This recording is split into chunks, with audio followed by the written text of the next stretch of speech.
Hello বন্ধুরা, তোমরা কেমন আছো? আমি খুব ভালো আছি। আজকে তোমাদের সামনে দেখাবো সিলভার কাপ মাছের ঝাল কিভাবে করে।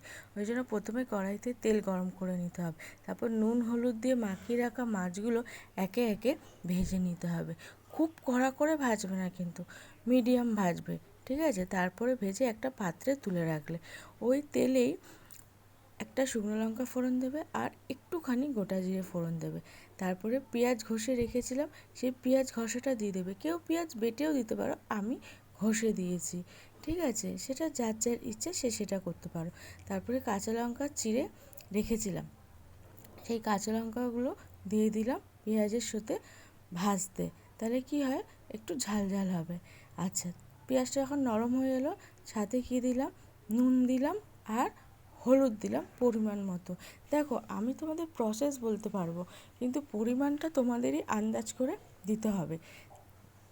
তারপরে তাতে আদা বেটে রেখেছিলাম সেটা দিলাম, আর রসুন বেটে রেখেছিলাম সেটা দিলাম, আর হচ্ছে জিরে বাটা। জিরে বাটাটা হচ্ছে অপশনাল, তোমরা দিতেও পারো আবার নাও দিতে পারো। আমি দিয়েছি যাতে রান্নাটা একটু টেস্টি হয়, আর কিছু না।